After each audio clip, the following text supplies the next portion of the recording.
Hey everybody, I hope y'all are having a fantastic day today. As we continue our series looking at uncertainty, we're going to talk about a topic that I'm pretty sure each and every one of us has dealt with over the past year and a half, dealing with the pandemic. And that's going to be dealing with stress and anxiety. Stress and anxiety.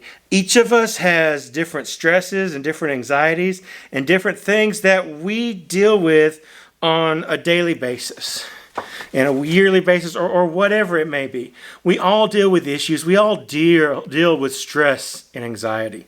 It doesn't matter who you are, what you've done. You deal with some kind of stress.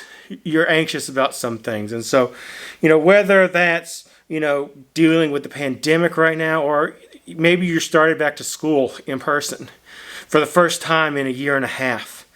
And then you're sitting here worried about, well, am I going to stay in person or are we going to go back home?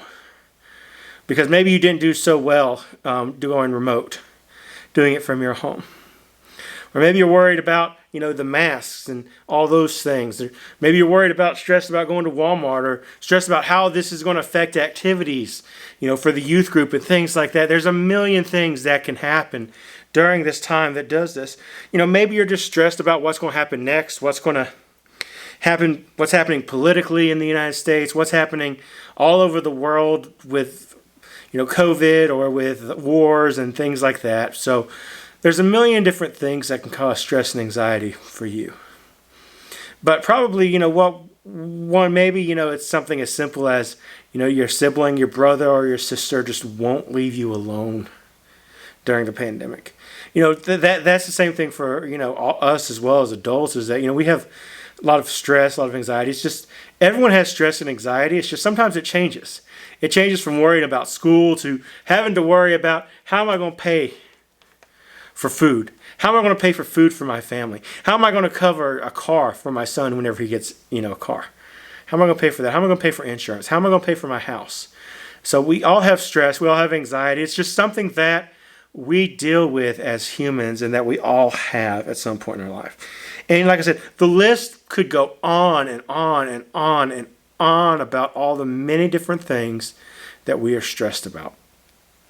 So what we're going to do is we're going to talk today about that and how we as Christians can deal with stress, with anxiety in our lives.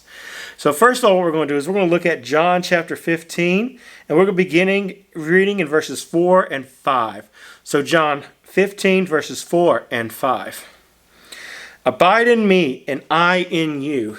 As the branch cannot bear fruit by itself unless it abides in the vine, neither can you unless you abide in me. I am the vine, you are the branches.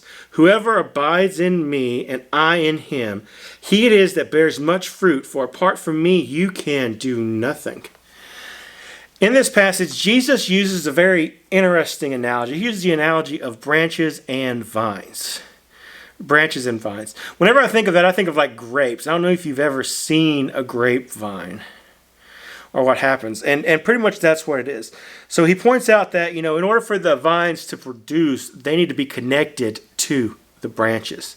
They need to be connected to the branches. That's just like if you think about whether it's a fruit tree or grapevine or whatever it is needs to be connected to the branches, which are connected to the ground, which gives it its nutrients, which the nutrients and water travel through there and allow the fruit to grow.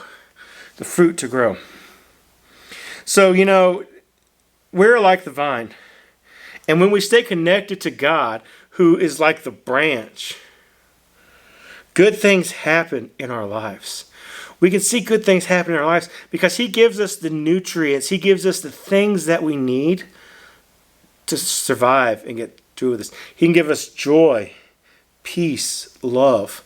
No matter what chaos is going on around us, he can give us those traits so that we know that we're doing good and we are part of that. So even if we're quarantined, even if parents lose our job, or even if all these other things happening, or things get worse, we can do. So no matter what, we need to stay connected to God.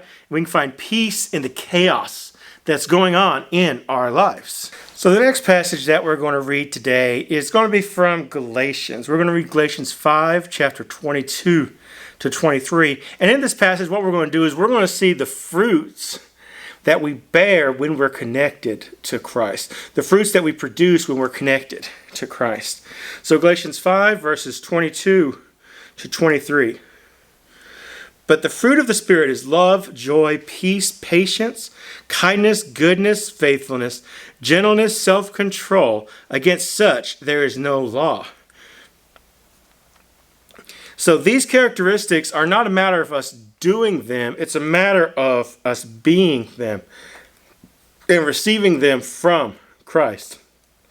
Receiving them from God. Peace, love, joy, etc. They flow out naturally of us being connected to the vine when we stay connected to God. Just like fruit naturally comes out of a vine that's connected to the branches, these traits, these fruits of the Spirit come out of us when we're connected to God. You know, a fruit by itself, a branch or a vine that's by itself is not going to be able to bear fruit.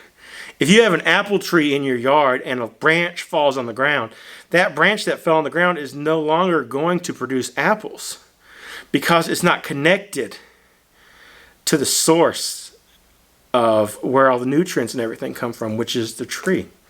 That's the same way it is in our lives. Whenever we are connected to God, He allows us to have joy, peace, long-suffering, patience, gentleness, meekness, all these things, all these fruits of the Spirit that we just read in our lives when we're connected to them. You know, often we experience this high levels of stress and anxiety. A lot of times that has to do with because we're not connected to God like we should. Instead of getting caught up with the drama and the chaos around us like so many times we do, you know, let's stay connected to God.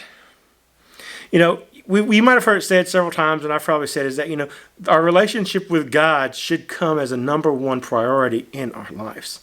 That should be the number one priority in our lives. You know, although that's the truth, you know, there's another perspective that we have that's very helpful for us to understand the importance of God being the overall priority.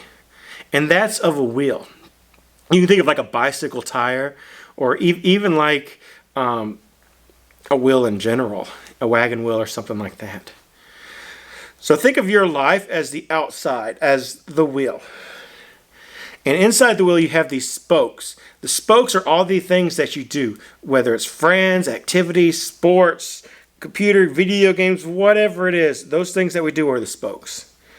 Now, the spokes at some point connect the tire to the center of the wheel. So we need to think of the wheel, the center of the wheel, as Jesus. Everything we do in our lives, Jesus should be at the center of. Jesus should be that. Jesus touches everything that we do. He should be a part of everything that we do. You know, we talked about this before. I can't remember when. We talked about doing everything in Jesus' name back during our Summer Fun Day sessions. You know, that's what this is. Jesus is connected to everything that we do.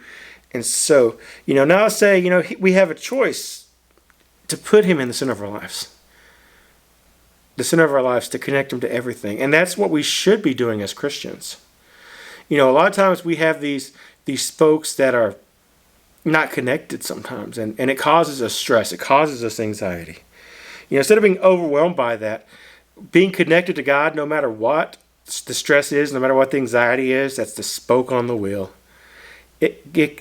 Us having Jesus as the center allows us to have joy, to have peace when everything's just going crazy, when our life seems to be all over the place.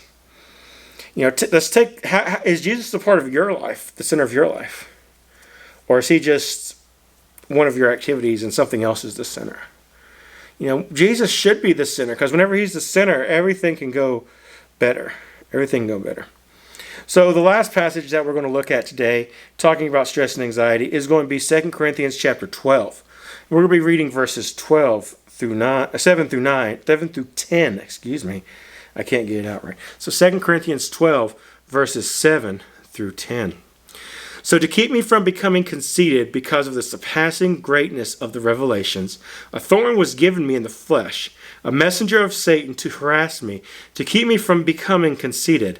3 times I pleaded with the Lord about this, that it should leave me. But He said to me, my grace is sufficient for you, For my power is made perfect in weakness.